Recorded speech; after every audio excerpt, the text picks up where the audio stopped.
Welcome to Unpacking Peanuts, the podcast where three cartoonists take an in-depth look at the greatest comic strip of all time, Peanuts by Charles M. Schulz. Hey everybody, welcome back to the show. It's a very exciting day today here in Unpacking Peanuts world. We have a special guest. Those are always some of my most favorite episodes, and I think this might be the best yet. How you guys doing? You doing well out there? I hope you're doing well. I hope we can make your day even a little bit better with our little episode here. I'm Jimmy Gownley. You might know me from my comic book series, Amelia Rules, or you might know me from my graphic novel, 7 Good Reasons Not to Grow Up and the Dumbest Idea Ever. Joining me, as always, are my pals, co-hosts, and fellow cartoonists. He's a songwriter. He is a composer for both his band Complicated People, as well as for this very podcast. He's a playwright. He's the creator of the first comic book price guide, the original editor of Amelia Rules, and the cartoonist behind such great strips as Strange Attractors, A Gathering of Spells, and Tangled River, Michael Cohen. Hey there. And he is the executive producer and writer of Mystery Science Theater 3000, a former vice president of Archie Comics, and currently writing and drawing the Instagram strip Sweetest Beasts, Harold Buchholz. Hello. Hey guys, are you excited? We have a special guest here today. Yeah, it's the best. Yeah. Joining us is an old member of the family and one of my favorite cartoonists in the world, Todd Webb. Todd Webb, if you don't know, and you should, if you don't know, you're just not hip. You're just not with it, kids. But Todd Webb decided to be a cartoonist the ripe old age of 5, which, by the way, is the perfect age to decide to become a cartoonist. That was me as well. He likes to make art about quiet moments, little things. The other day, he counted at least 11 turtles in his pond near his house, but thinks there's more in there. This is the important stuff. He's drawn innumerable crayon portraits of folks all over the country. He estimates at least 50,000 crayon portraits, and was one of the very first cartoonists to keep a cartoon diary. He was a regular contributor to Nickelodeon Magazine's Comic Book and has released many comics and graphic novels over the years, like The Goldfish and Bob, Tuesday Moon, Chance Operations, Mr. Toast Comics with Dan Goodsell, The Continuing Adventures of Catherine Mansfield and Long Pond Road. Todd also plays music and dabbles with animation and television projects. But the work he is most proud of is the daily comic strip he started in 2020 called The Poet. Welcome to the show, Todd Webb. Hello. It's so exciting to have you here, Todd. It's very awesome to be here. Long-time listener. A long time, first time. Yeah. Well, my whole goal with this show is just to be able to spend one day a week and just talk with cartoonists about cartooning and about the greatest comic strip ever. So this is really special for me because, as you know, I'm a big fan of your work. I actually fall asleep every night. The last thing I see before I close my eyes is a Todd Webb drawing of Agent Cooper from Twin Peaks. Nice. So, Todd, tell us what's your Peanuts origin story? How did Peanuts first come into your life? Well, remember that ripe old age of 5 bit? I got a copy from the library of the paperback For the Love of Peanuts, and that copy I still own. I never returned it. Oh. It looks like I checked it out numerous times, the date stamps on the back, and then they discarded it, and I got it. Nice. And it's still on my shelf. The cover fell off a million times and was taped back on a million times. So yeah, Peanuts is the reason why I do what I do. Now, do you remember the feeling you had just when you first read that? Like, were you aware of Peanuts at all as a property? Had you seen the animations or commercials or toys or anything like that? I don't think so yet. I think that book was the very first thing I'd ever seen of it. And so you're 5, you decide to do that. What does a 5-year-old do to start his career as a cartoonist? Oh, just copy all of it. Just draw. And were you copying Peanuts? I'm sure I copied a ton of Peanuts. Yeah, for sure. When, as we said in the intro, Todd does these crayon portraits for people. And for years, they were $1. Have they gone up in inflation? No, they'll never go up. Amazing. So you can come up to Todd at any convention he's doing these things at. For $1, he'll do a crayon portrait of you. And they're so fun and so cool. Well, was that your original medium of choice when you were a little kid? Probably I started out with crayons like most kids. Because I have a phobia of crayon paper, so I couldn't. But anyway. What's crayon paper? The paper that wraps around the Crayola Oh, okay, where you gotta like just peel it it. goes through me. It's like a popsicle stick, but on your teeth. Oh, Yeah, no, the reason I do the crayon portraits is because in my musical touring days, I was on the West Coast and I ran out of merch, but there was photocopy paper around, and for some reason there was a couple of crayons, and I just told everybody at the show, I don't have anything to sell, but I'll draw you for $1, and ended up drawing the entire venue of people. And so I just kept doing it every time I have an appearance anywhere, if it's a music show or a comic convention or a, you know, comic shop appearance or whatever. It's like I'll just draw everybody. well, other than I can see the Schultz influence in your work for sure. You have a very spare line style, and you tend to focus on quiet, smaller moments. What other cartoons influenced you, though? As a kid, it was the newspaper stuff because I didn't have access to comic books really. So Peanuts was the big one, and then Calvin and Hobbes would be the other. So Bill Watterson was like a massive influence, and of course like whatever they had at the school library and stuff that had anything to do with cartoons or comics, I would routinely check out all of those things, even if I wasn't crazy about the art. But it was Bill Watterson and Charles Schultz, and then later on in junior high and high school, I kind of pivoted to comic books as a goal for a couple of reasons. Get into if you want. Yeah, what were those reasons? I could never figure out how a comic strip worked. Like, how do you get ideas every single day?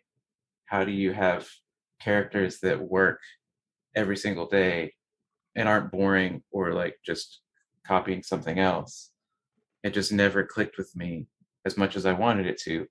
And then when I was in junior high, a friend of mine gave me a copy of the esteemed Wizard magazine because it had an interview with a teenage comic book artist named Trent Kanuga, who was doing a book called Creed, which has nothing to do with the later band of the same name.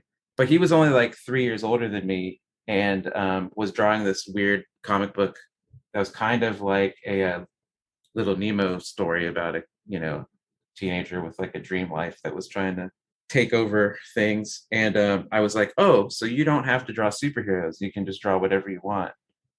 And then you don't have to be an adult. I was like, he's my age. It was the equivalent of seeing like a punk band and being like, oh, I can play music too. Right. And it just made it seem like something that was doable. So then I shifted focus over to trying to come up with like comic books, which for some reason was easier to wrap my brain around because they had a beginning and an ending, whereas a comic strip, it just goes forever until you decide to not do it anymore. I think now, plus you also have the whole issue of, especially at that point, distribution of a comic strip. Was that in any way an impediment to just think like, well, there's a gatekeeper that would have to put this in a syndicate that could get in the newspapers? Was any, or was that not an issue? Were you already thinking, oh, the internet, I could do something there? No, the internet wasn't really viable until the late 90s. So I was already, at the end of high school, out of high school. I guess I started posting my comics online in like 1997, maybe 6 or 7. Wow. On like GeoCities, and then I had toddbot.com in like 1999, and posted stuff there. But like, yeah, no, I read all about the syndicates and stuff, and it seemed at the time like if I had an idea that was worth doing, that it could be feasible. But just the right around the time I found out about Trent's comic was also when we were living in Arizona for a couple of years, and there was some comic shops out there, and that's when Jeff Smith started doing Bone. And I've never heard of that. Is that good?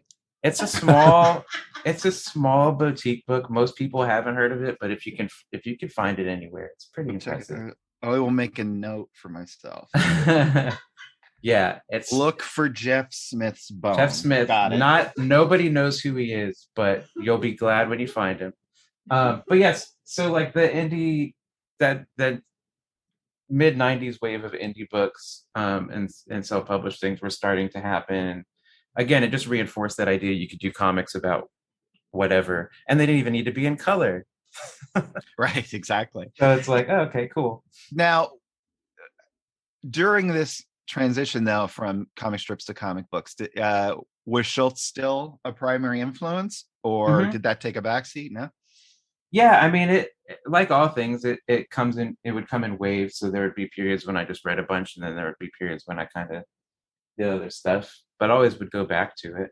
Yeah, and finding other comics and stuff as distractions and things, and just kind of trying to. It was pre-internet, it was just scouring for whatever you could find about anything tangentially related to whatever you're interested in. And then when the internet happened, I would just, no joke, every afternoon I would go into whatever search engine existed and type in variations of comic book, indie comic book, small press comic book, mini comics, like whatever I could find, I would search stuff. That's how I ended up finding Harold. Yeah. Well, tell us that origin story. Yeah, so Harold is another, like Jeff Smith, a little known name in the cartooning world. Harold, we were talking about this a little bit before we started taping. There was a Canadian TV show on the Sci-Fi Channel in the 90s called The Anti-Gravity Room. And they were very heavy on comic book coverage, and especially on independent side of things. And Harold was the first of many people who I am now friends with that I actually saw first on that show. Wait, I have never known that Harold was on the Anti-Gravity Room. Oh, really? Not only was he on it, he was interviewed in Forrest Ackerman's mansion. What? It was insane. Yeah. And for those of you who don't know, Forrest Ackerman created the magazine Famous Monsters of Filmland. And he was famous because he had a house up in the Hollywood Hills that was essentially his home, but also a museum. You could actually call him up and you could come over and check out his place. And he had on display like the robot from Metropolis. He had one of Bela Lugosi's capes. You could go downstairs and see models from the Earth versus the Flying Saucers in his basement, and a huge collection of sci-fi books. So it was really wild being interviewed there. And this was for Apathy Cat? This is for Apathy Cat, yeah, in like 1996, probably, right?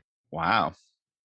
Yeah, so I saw that segment, filed it away as there's another cool looking black and white comic book. And then in one of my daily internet searches, I found a very rudimentary website for a small press printing company that would will help you print your comic, and you don't have to do 1,000 of them. You could just do 50 of them or 100 of them. And when I got to the bottom, I saw the little Apathy Cat drawing, and my brain connected the dots, and I was like, that's the same guy. And and shot off an email, and we started corresponding. And I ended up printing The Goldfish and Bob through Harold's company, which I believe Jimmy Galley wrote the blurb for that book. I did. I believe that's. I did it at the Pittsburgh Comic-Con. I remember sitting there reading it and writing the blurb. Yeah, and it's still one of my favorites. What a crazy show that Pittsburgh Comic-Con was. That was the one where it was half the people didn't show up because of the bird flu. Yeah. I was on an aisle. It was literally me and like 7 empty booths. That was the entire aisle. And that still wasn't the worst Pittsburgh Comic-Con.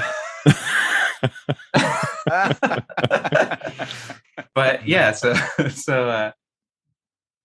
Harold was instrumental in helping me get my first long form comic book out into the world. I should also note, at that time I was up in New England, and so when I was about 14, we were about an hour's drive away from Northampton, Massachusetts, and Kevin Eastman had his Words and Pictures Museum there. Oh yeah, right. And I would make my parents take me there as often as possible, and I got to know everybody that worked in the gift shop downstairs. Actually, Matt Smith, a cartoonist named Matt Smith, was one of the cashiers there, and he's like working with Mike Mignola now on Hellboy stuff. But they had when they would have a show and the artists would come for the opening, kids weren't allowed, but Kevin would make sure I could get up and meet the artists. That's great. Awesome. And that was like the greatest thing in the world. I met so many people there and got to a bunch of them I'm still friends with to this day. Evan Dorkin and Sarah Dyer, I met in the elevator there when I was like 15. It just was insane. Like I met Will Eisner there. I got to sit down for like a half an hour with Joe Kubert there. Wow. Talk about, inking techniques and stuff. Like and the war. It was insane. Yeah, like just wow. So many things. So many people came through there that I got to meet. They even let me go down into the basement and draw on the walls where all the famous people did the drawings. Wow, that's impressive. That's very cool. Todd, did you ever get to go to the museum in Rybrook, New York, that Mort Walker had created? Was that before your time in that area? Yeah, I mean, I don't think I went there. I did get to go. I went to a museum somewhere on the border of Connecticut and New York. I don't know what the name of it was. That would have probably been it. It was there right on the border. But it had like a bunch of a castle kind of place. But it wasn't just cartoons. It had like toys and Pez dispensers and stuff. Okay. It was a very weird museum, but they had Peanuts originals on the wall. Like there were comic strips there, and that's what I went, that's what I would spend time with. I ignored all the Pez dispensers and just looked at the comic pages. But Kevin's museum, that was another thing that was great about that place. He had Winsor McCay stuff. It was bonkers having access to that stuff as a teenager, and then getting to talk to the artists about things too was just life-changing. Yes, Kevin Eastman, one of the co-creators of the Ninja Turtles. It was in Northampton, Massachusetts. It's been gone for probably 20 years now, I guess. Unfortunately, yeah. But yeah, built entirely out of his own original art collection. Just absolutely amazing. I was only there once. So it was for an Olivia opening because there was a convention in town or right nearby the same day as the opening, and then we were all just invited there afterwards. But what an amazing place! They had the Electra pages by Bill Sienkiewicz were like the main exhibit at the time. Just really great. Wow, that was also the home to Kitchen Sink Publishing for a while, right? Kitchen Sink Press, one of the all-time great underground presses, lasted for a long time, well into the 90s. Yeah, I got to visit. I think I did get to visit both of those places. I got to visit the Kitchen Sink right before they closed because they were talking. Actually, we're talking about printing Apathy Cat through Kitchen Sink. Oh wow!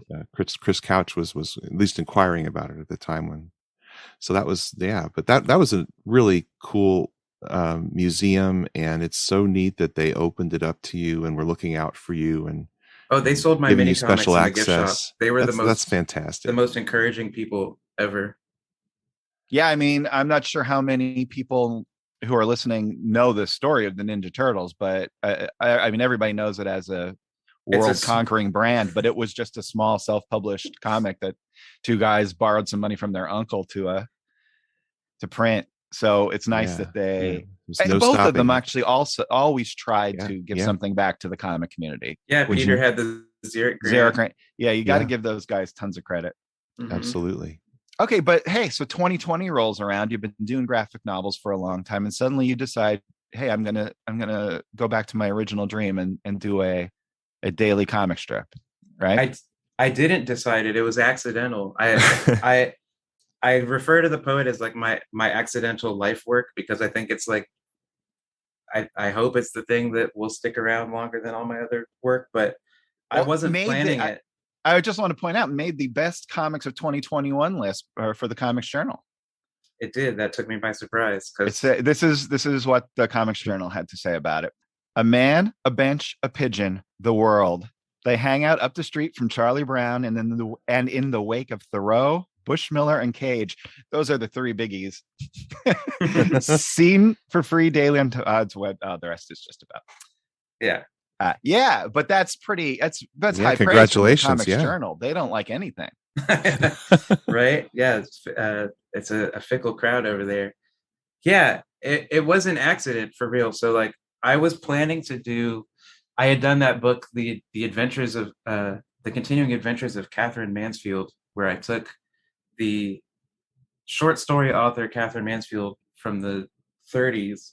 I took some of her diaries and made this little graphic novel about it, where each page was like a self-contained strip, so like a 6-panel strip, and they just kind of accumulated to make this little book.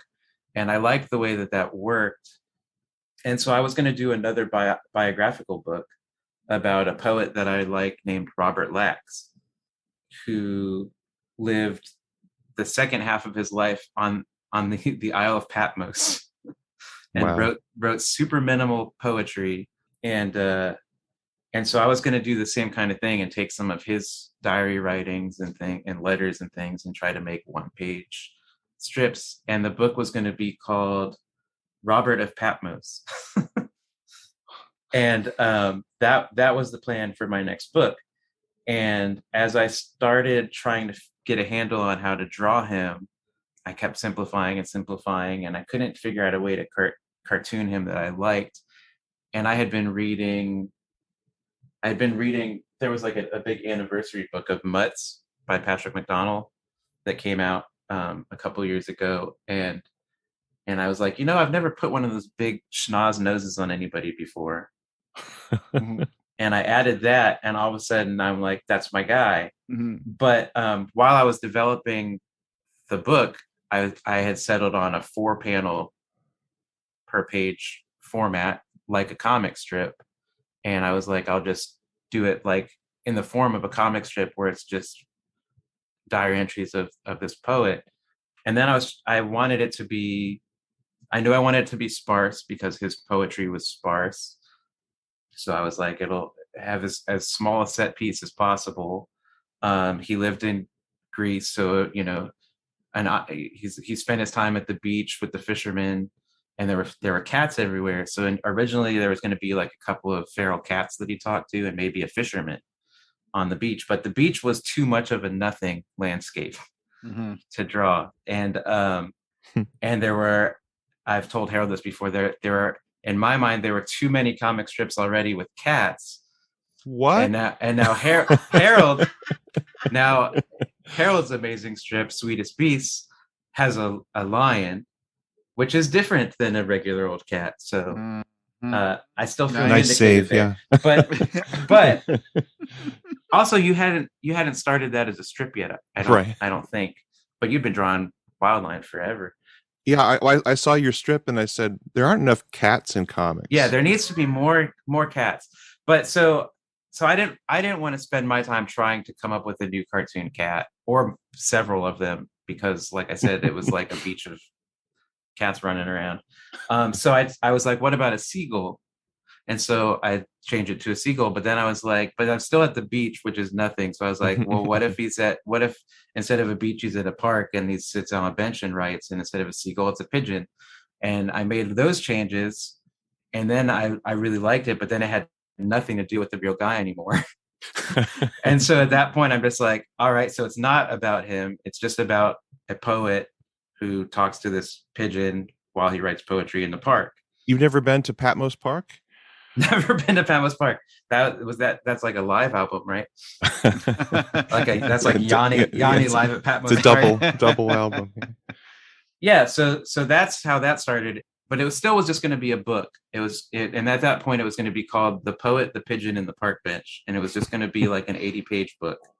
And I had my format, I had my characters, I had my idea, and I did the first 7 or 8 pages as a mini comic to give away at a show.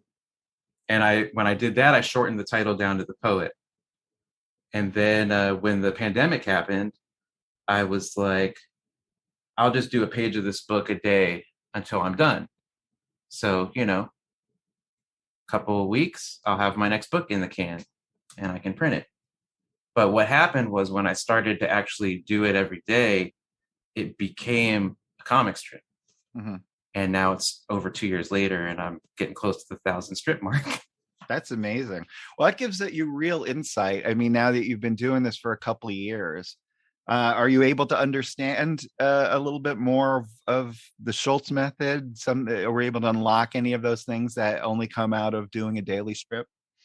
Yeah, it really also has to do with just experience. Like I've been doing comics for over 2 decades now, so I've gotten a little bit better at figuring out how my brain writes. And I think that's the big trick, is like everybody approaches writing differently.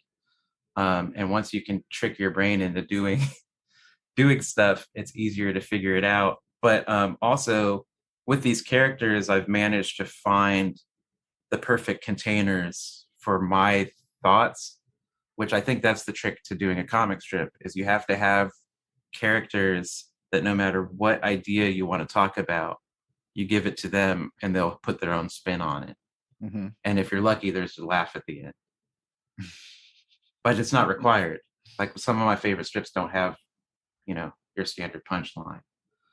Right. But I did also like compare. Designing the poet, I put a lot of thought into just like the look of it and trying to figure out aspects of all the different comic strips that I like what was it about them that I liked. So like Barnaby, like the kind of repetitive nature of it, same shots repeated, kind of like the Ivan Bernetti approach. I looked at the Little King, Nancy, all that stuff, really, really analyzed that through the pandemic. I dove back hard into reading comics, and it was very fruitful. Did you ever read Tumbleweeds? We talked about this a little while ago. Was Tumbleweeds in your strip selections as a kid in the newspaper? I don't recall. Harold has it in for Tumbleweeds. There's something about Tumbleweeds that just fascinates me, because it was like this guy had a super designy characters, but they were very blocky, and so they didn't really move, and they were always like in the same space. I don't know if he photocopied them or if he was pre-drawing them every single time. No, I heard Jimmy and Michael mention David Lynch's strip before. He photocopied. This is the exact same comic strip every day, just with different text. Right.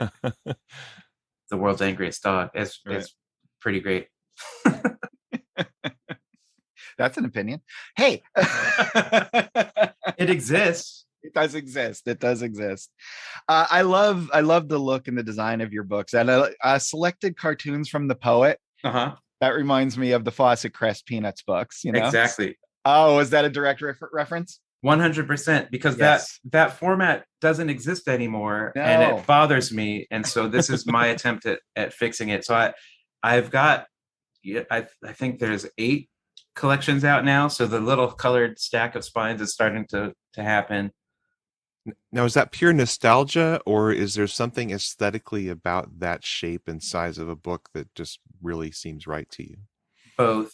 I love the actual aesthetics, like the form factor, the size. You can actually put it in your back pocket if you want. Mm-hmm.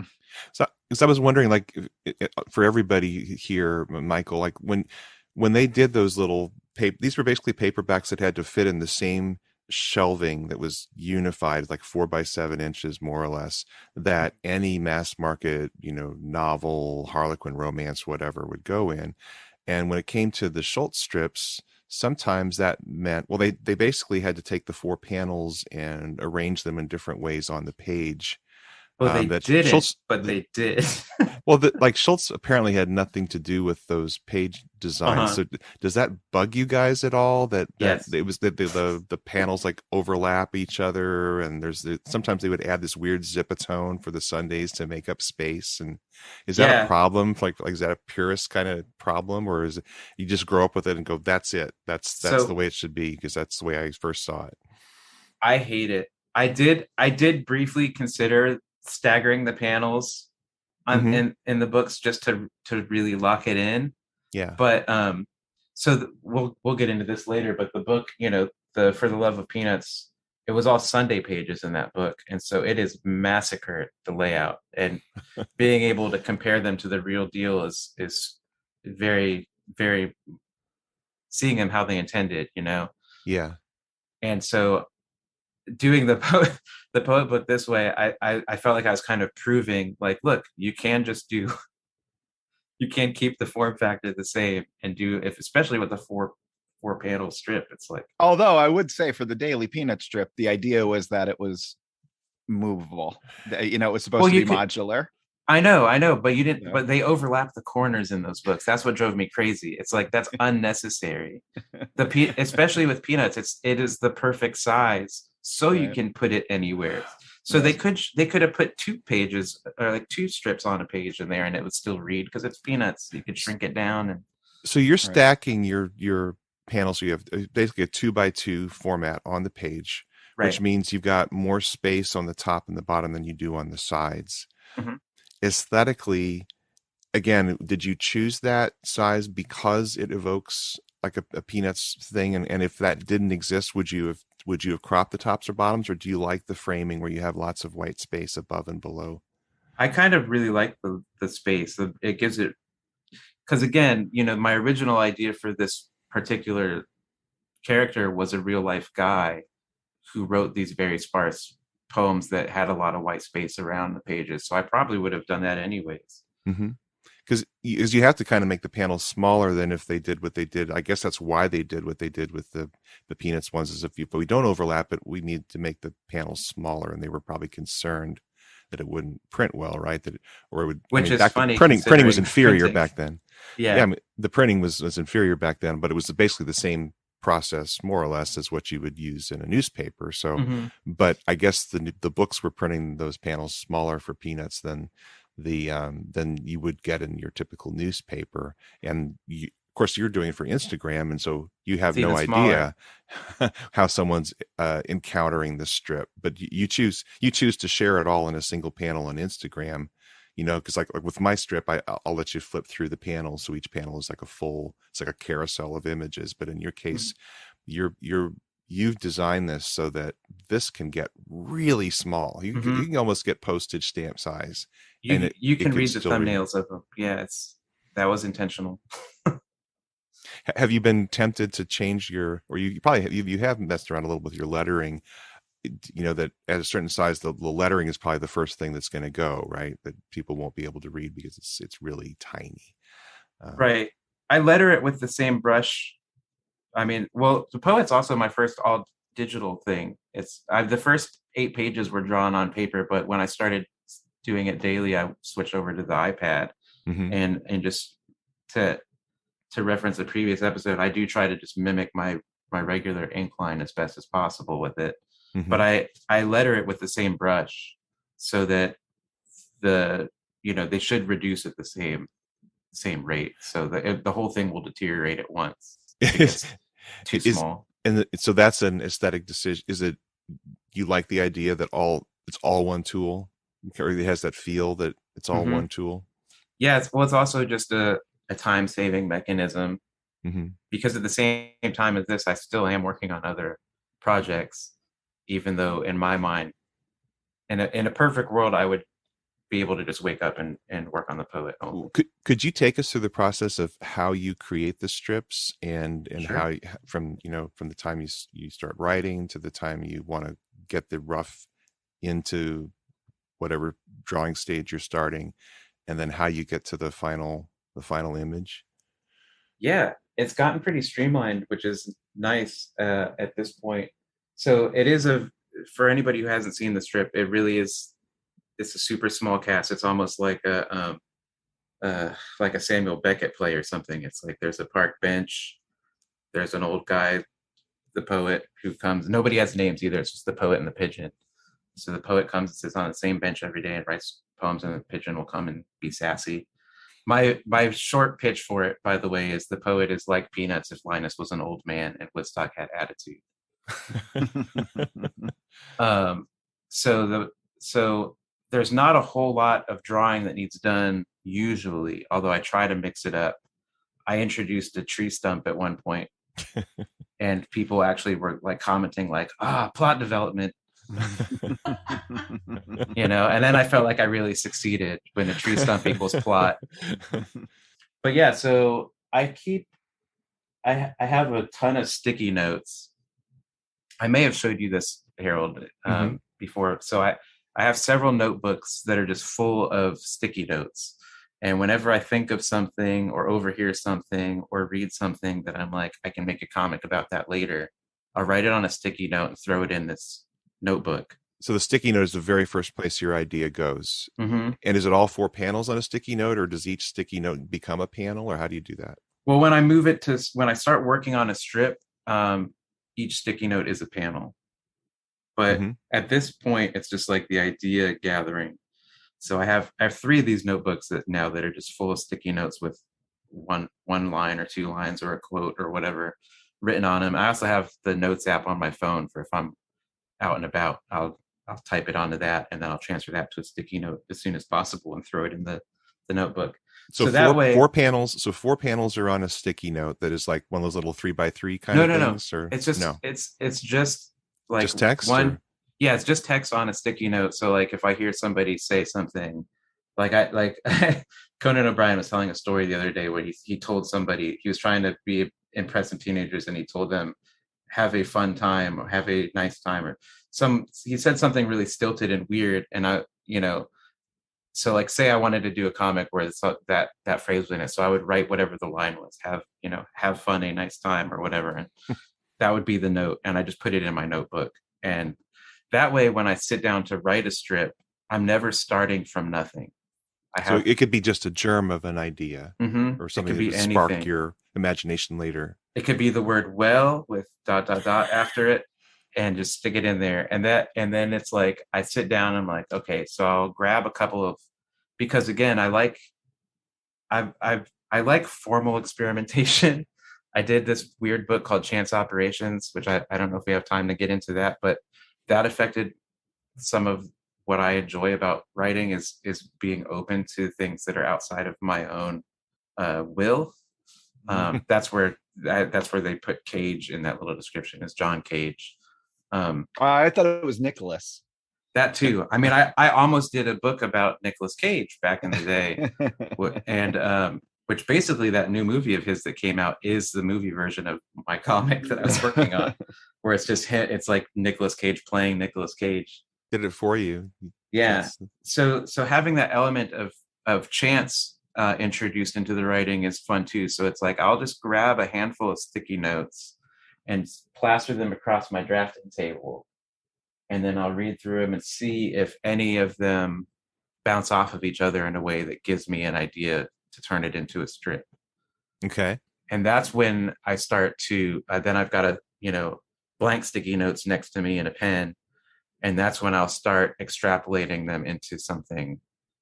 And that's when at that point I'll try, my goal is to get a piece of paper with 4 sticky notes on it that read as a script, sometimes with a little doodle attached to them if it's like a visual thing, or if there's a gesture that I want to make sure I remember to put there, or the location, like if they're walking through the woods, or if they're sitting, or if the pigeon is looking over his shoulder, or stuff that helps tell the story. And that's how I write them. So on my drafting table now, I have like 7 sheets of paper that are ready to go, that are just like drafts, like, they're comic strips. I just haven't drawn them yet. So the sheets of paper that like have the squares in them already kind of thing, or? It's just a sheet of typing paper with 4 sticky notes on it. And so sticky note 1 is panel 1, sticky note 2 is panel 2, etc. And then from there, you switch over to the computer once you've got something that you like on the sticky notes, or is there an in-between step? No, at this point, it's I'm drawn on an iPad Pro in Procreate, and I have my 4-panel template that I also have. I made a lettering guide layer. Mm-hmm. So then I just letter it. So because the pages are all there already, so it's like I just open up a blank template with the 4 panels, and I'll do the lettering.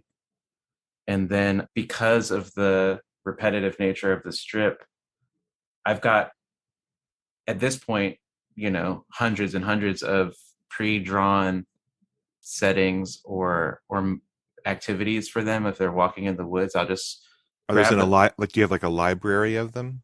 Just previous strips. So it's the strips themselves are your reference. Uh-huh. Yeah. So I'll just grab, if I've drawn, if I'm like, okay, they're going to be walking, I'll just go grab a strip that has the panel that I like, the pose that I want, and I'll just drop it in there, and then I gray it out, and I'll ink on top of that and make whatever changes that I need to make to that pose, because it's like they're not always identical. It might look that way, but there's always changes. Okay, let's say it is identical. Do you, as a matter of course, say, I cannot reuse the drawing I used before, I have to re-ink the exact same because drawing? there some no, I'm not opposed to that. The Catherine Mansfield book was 12 drawings Right. that were photocopied and rearranged, and then I altered them to suit. So that was like, again, a formal experiment. Mhm. And nobody noticed, because with the changes and the color on top of it, They thought you were just redrawing everything and making. they thought it was. I mean, lots of people scratch. didn't even notice that they were repeated drawings. They just Right. didn't. People don't pick up on that thing. It becomes a mood. It adds to the Right. feeling of reading it. So I don't mind if I have something I can copy exactly. I'll do it as a time saving technique, because I gotta draw as many of these as I can. Right. Ahead of time, so that I'm not stressing out about it. Right. But I'm assuming that is that pretty rare, that it's faster or easier for you just to draw from scratch than to find the image that you remember that you did in like 140 strips ago, or No. I mean, I really only do new base drawings, like pencil up type drawing, if it's something that I haven't already done. so And you have that sometimes- amazing memory where you can say, I remember the poets looking up at a tree. Well, it's all thumbnail, like on that Procreate page, I can just scroll through until I see one and go, that'll work for this pose. Yeah. And then open that up, copy it, drop it in, and then I'll ink on top of it. And again, lots of times I make changes that way too, where it's like just changing it right in the ink. And going back to the crayon drawings, this is where the crayon drawings have helped my practice. It's like there's no fear of mark making, because with the crayon, you do it and that's it. Yeah, that just blows me away. If anybody is ever at a convention where Todd Webb is, seek him out, if only to get yourself turned into a caricature, but check out his books as well. But there is something absolutely remarkable. I've not seen this in other artists, where you are, in the course of less than a minute, basically capturing the essence of a person, and in a very flattering, kind, loving way, that it's so spare in the line, but you capture somebody just like Charles Schultz does with his characters.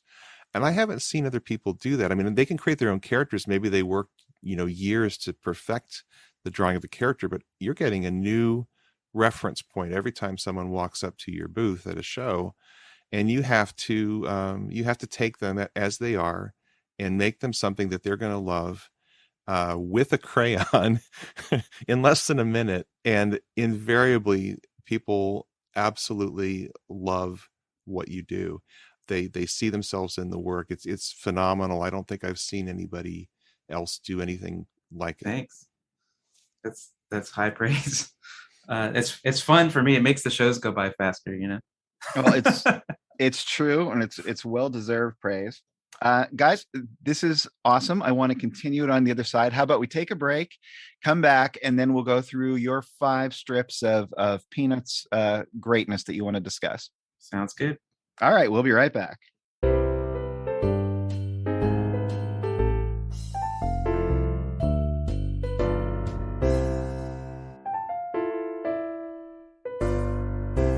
All right, we're back with Todd Webb. Todd, we gave you the difficult, nigh insurmountable task of whittling down all 17,897 Peanuts comic strips into just 5 you wanted to talk about. But you've done it. Can you tell me what was your process for selecting these 5 strips? Yeah, so initially I wanted to just whittle down my options as fast as possible. So I went to my original paperback, and I was like, I'll just pull some strips from this. But they're all Sundays, and they're from the mid to late 50s, and you guys have covered a bunch of that stuff already. Mm-hmm. So I only have 1 strip in this batch from that book.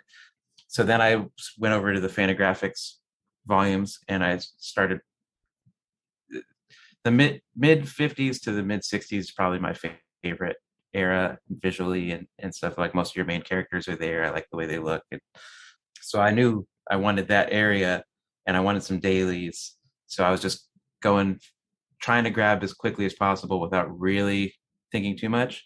And I even considered doing a couple of really niche things like handwriting strips where they're writing letters or something. So because the kids all write in different ways, like Charlie Brown's always really like splotchy, and Sally has like the little kid writing, Snoopy's always typing. So I was going to just do 5 types, font-based strips, handwritten font, and ultimately I ended up just I had like 12 different strips, and I was just like, all right, I'm just going to pick 5. They resonate for weird reasons, and they're I don't think you guys have done any of these. I cross-checked, although you're in what, 57 now, so there's a good chance that one of these might be already in the episode that you taped. I think there's like 2 1957 strips in here, but we'll see. I tried to just be eclectic. I would expect nothing less. All right, let's go for it. Sure. June 23rd, 1952. Charlie Brown and Schroeder are sitting on the curb. Charlie Brown points to the sky and says, "See, that's the sun. Now, if you'll just wait a bit."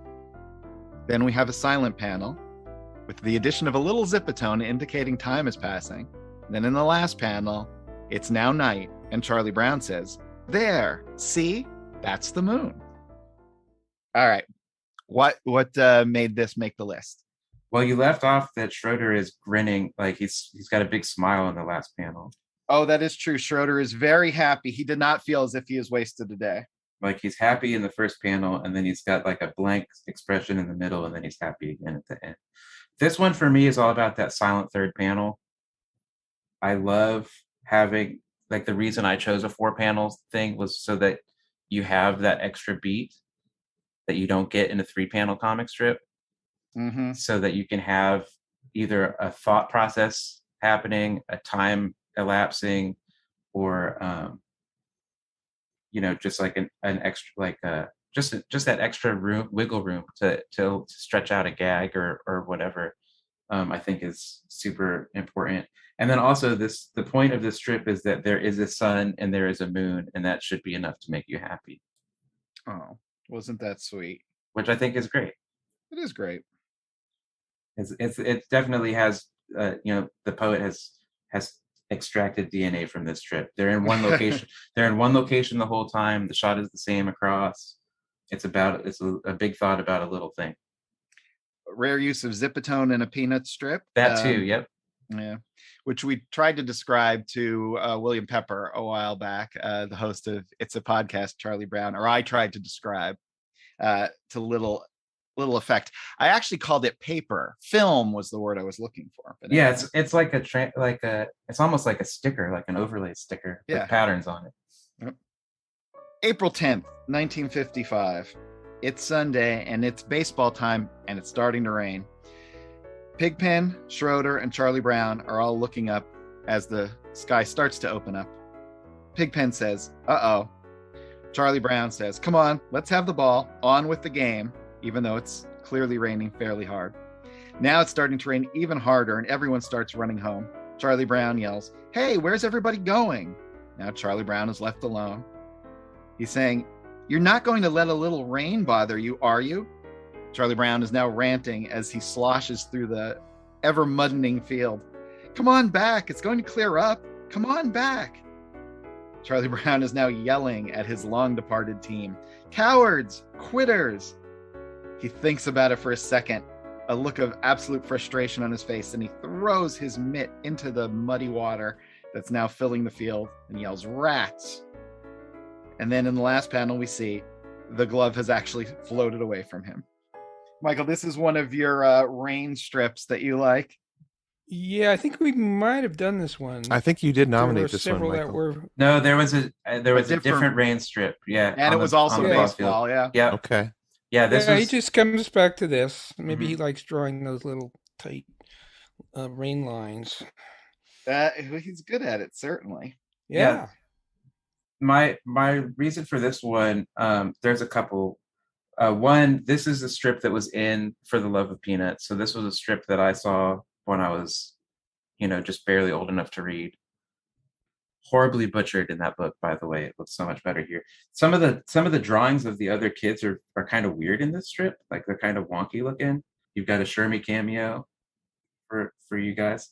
But does it add anything to his personality? Let's check the thermometer, Charlie Brown. I think he has a fear of rain. Yeah. He's afraid of the rain. Look at that second panel. He's like, oh, that's why I'm getting wet. I think that is the oddest Shermie drawing I have ever seen. Very weird, yeah. And Pigpen looks weird in panel 3.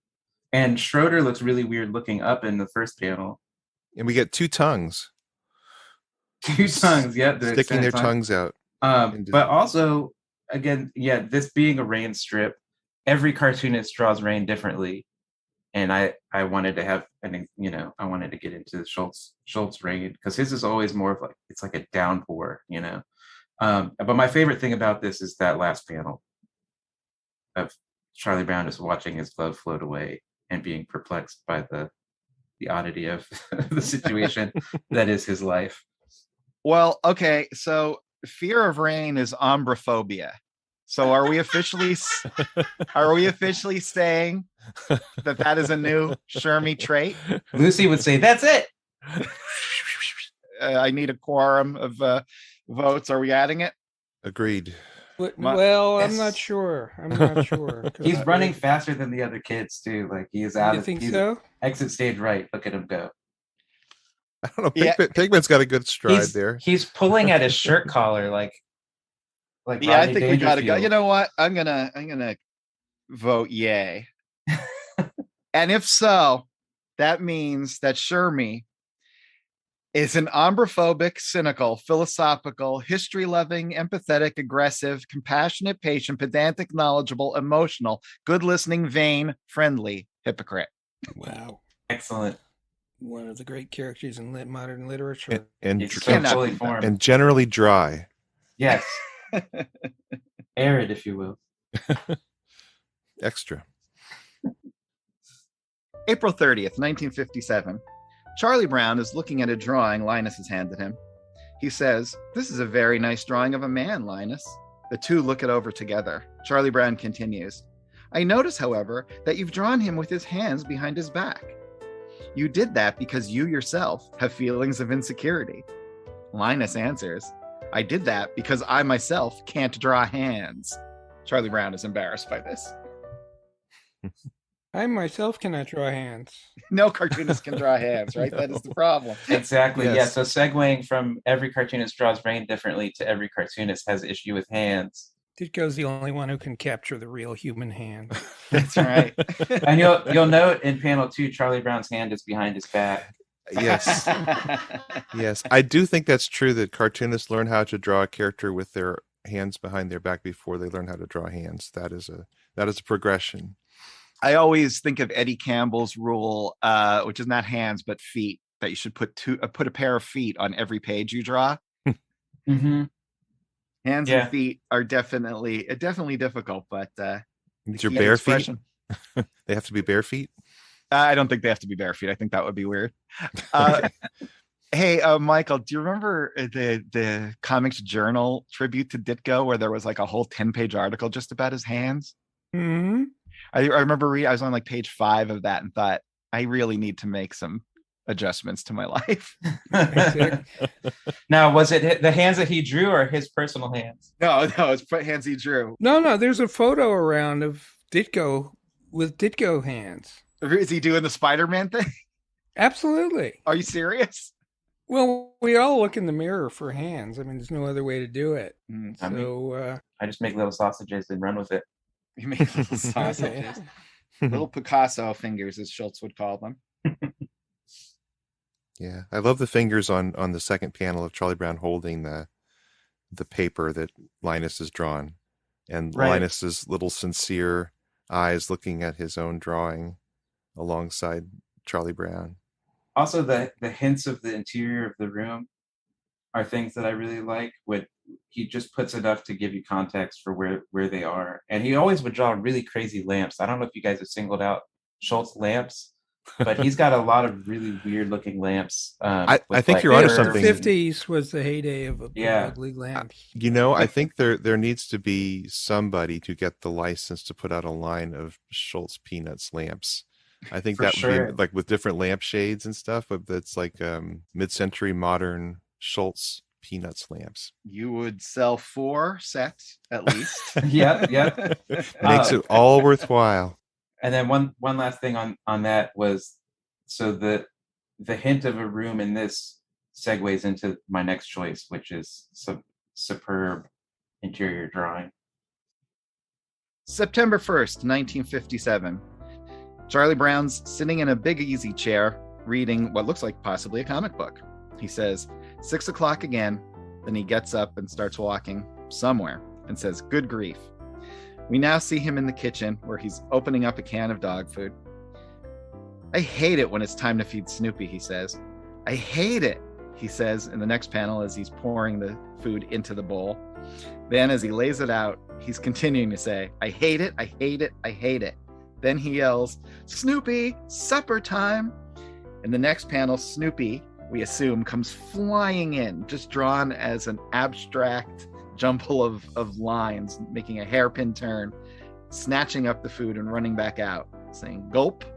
Then in the last panel, Charlie Brown has a look of absolute frustration on his face and says, I just hate it. This, for me, we talked about Schultz being able to draw the perfect 3-line bottle warmer, the perfect 4-line burn bin in the back, incinerator in the back of his, and now he has the perfect, can opener. Well, look at the lid of the can in the middle panel. It's like he drew the lid. I don't know if people do they still exist, those can openers that mount to door frames and stuff like that? I hope so. I'm sure they do, but I don't know that everybody would know what they're for. I have a friend who doesn't know what the traditional hand can opener is. They just hang their jacket on it? They grew up with automatic can openers where you just put it under there and it buzzes around. Oh, bougie. So, try putting on airs with your automatic can opener. So he'd never seen like a hand can opener before and was like, what is this thing? So Todd, do you think that Charlie Brown adds milk to the canned dog food based on the 4th panel here? It seems, I mean, we know Snoopy is very spoiled. And so I've seen what my parents would feed their dogs, and they would go through all kinds of things. At one point, even like microwaving the dish. So, Snoopy seems that, and the thrust of this whole joke is like the amount of work Charlie Brown has to go through for Snoopy to just swallow it whole. It's like a lot of time goes by from his reading to the time that Snoopy just runs in and eats it. And I love that you see elements of all of the different furniture and things that we've seen in the preceding panels getting thrown up in the air. Oh, we get to see some beautiful modern art in the upper right-hand corner of panel 2. Mm-hmm. It looks like he's got maybe a Jackson Pollock up there in his house. And his guy who made the lamp, I think. and curtains. His window curtains always have that. Yeah, that they pattern all. Too. Yeah, I would love to have seen photos of the Schultz house if there were any, vestiges of the choices that they made or that Joyce made in his comic, or if he's just making this all up out of whole cloth. Because that painting makes me think of the countertops. I don't. There's a name for that design of those kind Formica? of boomerang. Formica, yeah. Those To bring us back to Lynch images. territory. When I got to go out there and be the guest artist for the museum for a week, at one point, Mrs. Schultz gave us a tour of her house, and he had a studio in the house as well that he would just use occasionally and more towards the end. But I don't know do you guys know the strip where Linus is looking for something to read before his cereal gets soggy? Yeah. And he's running around and he looks and he's like, oh, the 12 volumes of the Interpreter's Bible. It's a little heavy to get into for one bowl of cereal. Well, I looked and I saw the 12-volume Interpreter's Bible on his bookshelf. And it was like seeing a celebrity. It's like, oh, those are the books. It's too much for one bowl of cereal. They need to put out the Peanuts edition of the Interpreter's Bible. That you could read under your lamp from the Schultz collection. Abridged. Then I hope he had it somewhere in his house, a bread box that just said bread on the side, because I love that little detail. And the fact that this strip shows how small Charlie Brown is, because like look at the giant chair. This goes back to like the little folks days of like the kid sitting on the edge of a giant chair, and well, even standing on the chair. Yeah. There's a lot I like in this one. A quick aside: one of the handwriting strips that I didn't use, I lost just because it had the word hate in it a lot, and I didn't want to have 2 hate strips. But it was Charlie Brown writing a pen pal letter, and he was like, dear pen pal, you're my only friend. Other than you, I don't have any. I don't have any other friends at all. And then and he's like, your friend Charlie Brown, and then silent beat, and then P.S. Everybody hates me. Yeah, we did so that. We covered that one. I figured you would, so that's why I was eliminated. It's a bug. It's a piece of fuzz. It's so funny. It's so funny. But I was like, well, this one maybe didn't get done, and it also, has hate in a different context. I believe the three of us did decide that we would probably not write back to Charlie Brown if we received that letter. Also note, it's Pencil Pal in that strip. He's not using a pen, right? Because we know he can't use pens very well. Yeah. Which we were trying to figure out. I mean, who was using a fountain pen at that point to write? It's probably his mom's. I guess. February 5th, 1981. Lucy angrily approaches Linus, who is chomping on a piece of bread. She says, well, why didn't you answer me? Linus says, oh, I didn't hear you. I can't hear a thing when I'm eating toast because it echoes inside my head. Lucy walks away as Linus continues. Actually, it's very peaceful. Eating toast is like getting away for the weekend. So weird. I love it. Having never really read the 1980 strips, the first thing I noticed is Lucy's mouth seems very low, and panel 3 Linus's mouth seems lower than I've seen it. And Lucy's in 1980s attire, which I'm not a fan of. I like the traditional Lucy. Linus still looks, has the same shirt that we all know, but Lucy's got the weird corduroy pants and stuff. And the curtains aren't Art Deco anymore. No, but as Michael pointed out while I was rooting for my books, it is the same designer for the couch as well. Right. That was around from the 50s. Couch has been there a long time. Many moves. Yeah. So this one, I like the first panel, the setup. I like strips that they hint at something that happened that's not in the strip, so we can assume Lucy's been yelling at him for like 10 minutes before the strip even starts. Right. So we all know the time elapses in the gutters, but that works with the first panel too before it, and and the last panel. So you don't always have to show everything, which I love about that structure. And then this one, it's so weird. It's such a weird thing. Like, it's funny, but it's not a joke. It's just like a bizarre thought that Schultz had about toast one day. I assume he was just eating it and was like, oh, it kind of echoes around in my head when I chew, and decided to put it out into the world. And I love that. That's the reason the strip exists, is because he was sitting trying to come up with an idea and toast was loud in his head. I love that. It's like, you can do comics about anything. Do you think that Schultz is working a lot smaller now? Because I'm assuming I don't know when he switched over to that famous pen point, but I'm assuming that was, in the time that we're reading now, and this line seems so much thicker, and I'm just wondering, did he just all of a sudden shrink the strip down so that the lines look thicker because there's less reduction? Well, they're actually a completely different shape as well. Yeah, the panel shape goes to a square instead of like a rectangle. Right. So that might have had something to do with it, because that would change maybe the size of paper you're drawing on, depending. Oh, it just looks, it looks like he's working much smaller than he used to before. It has a distinct, it must really pop well on a newspaper page, I would think, but also I kind of miss a little bit of the thicks and thins. It seems like it's kind of a consistently thick line now, which is interesting. Well, the scale seems odd in this one too. Like looking at the couch, it looks to be a Linus size couch as opposed to a living room couch, like in the previous strip where Charlie Brown's sitting in that gigantic chair. You know, if Linus sat in that couch, it would just fit him. Right. Yeah, you do get that sense. This is the rumpus room. Well, at this point, there's probably been 30 years since we've even heard of an adult voice off panel. So yeah, it's been 30 years since we heard about a rumpus room. And that's so.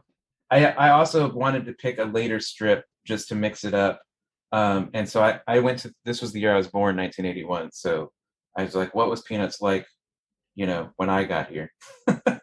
Right. And this was just a random strip, you know, from that volume. I opened up and it was like, we're gonna grab this one, and I lucked out that it was a weird Linus strip about toast.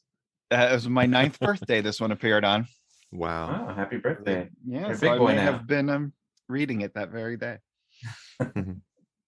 Eating toast. Well, this has been so much fun, Todd, and these are great picks. Now, before I let you go, I want to ask you my 5 questions I want to ask to every cartoonist we have on the show. Okay. Mm-hmm. But I don't want you to think about it too much. Just give me your first answer. Okay. Do my best. All right, here we go. So this is Todd Webb with his big 5 for his 5 cartooning questions. Here we go. What's the best thing about being a cartoonist? Working. I just have to sit down and at a table and think. What's the worst thing? I have to sit down at a table and think. What acknowledged masterpiece of comic book art do you just not get? Ooh. Acknowledged masterpiece? Mm-hmm. Does that implies age to me? Not a knock against Flash Gordon, the comic strip, but I would say I think Alex Raymond is overhyped as a cartoonist, because to me a cartoonist is somebody who writes and draws and speaks of cartooning, and as skilled a craftsman as he was, he's more of an illustrator using the language of comics to tell somebody else's story. So that's all right. Well, Todd Webb coming out hot against Alex Raymond. What comic would I most be surprised to find in your collection? Oh, that's tough. I don't know. I feel like we read a lot of the same stuff.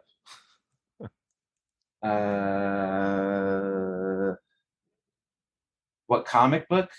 Or comic strip collection. It could be anything. A comic related book. Comic related book that you would be surprised that I have? Mm-hmm. One thing I wouldn't be surprised you having is the Fantagraphics Comics Journal with the Schultz interview, because you stole it from me 22 years ago. Say what? I had 2 copies of that. Yeah, one of them's mine. Oh, well, you can come down here and get it, buddy. All right. Oh, that's the Chris Ware on the back, right? Yeah. Yeah. Oh, here's what I. Yeah, so and the thing is Jimmy Gownley and really fine property of Jimmy. Age 9.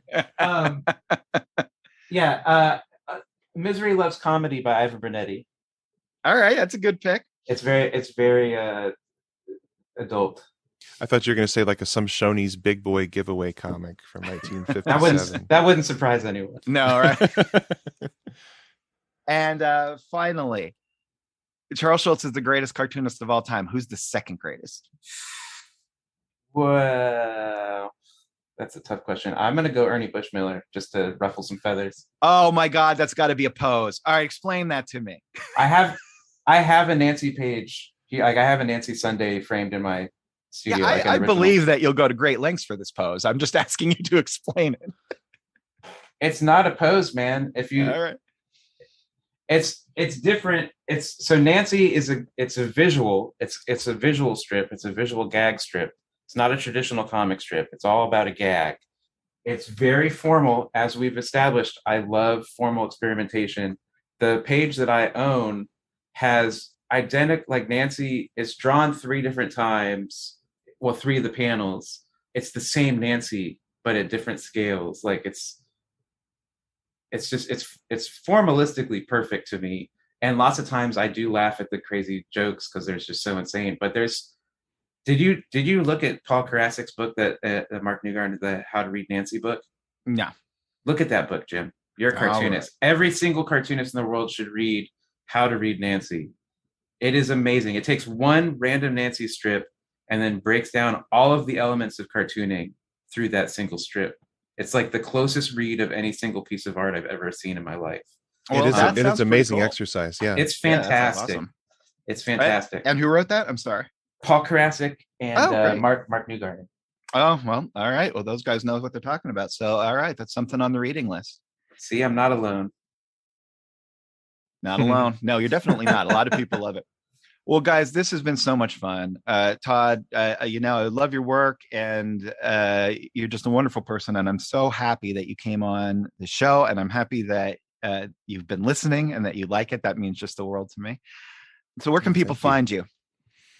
Well, I'm in Virginia Beach if they want to look hard enough. That's a mistake, by the way. Don't invite that. No. Trust me. Nobody wants to work that hard. My website. The screen door is unlocked. Trust me. Don't put that out there. My website has been toddbot.com forever, like since websites existed. So toddbot.com, and my social media is the same as my website, but spelled out. So toddbot.com. There you go. Well, this is great. Next week, we will be back as we continue our run through all of these wonderful years of Peanuts. I'm not sure what year we're at because I'm not sure when this is going to drop, but whatever year it is, you can be sure it's going to have lots of great cartooning, and we'll have lots of fun and good quips and good times. So we hope to see you back here then. Until then, you can follow us on Instagram and Twitter. We're Unpack Peanuts. And you can go to our website, unpackingpeanuts.com, where you can find transcripts and you can see all the episodes and you can vote for your favorite strip of the year. Well, you can vote for either my pick, Harold's pick, or Michael's pick. But vote for my pick. Other than that, just come back and listen. And we hope you enjoyed the show. Until next week. For Michael and Harold, this is Jimmy. Be of good cheer. Good cheer. Good cheer. Unpacking Peanuts is copyright Jimmy Gownley, Michael Cohen, and Harold Buchholz. Produced and edited by Liz Sumner. Music by Michael Cohen. Additional voiceover by Aziza Shakrala Clark. For more from the show, follow Unpack Peanuts on Instagram and Twitter. For more about Jimmy, Michael, and Harold, visit unpackingpeanuts.com. Have a wonderful day, and thanks for listening.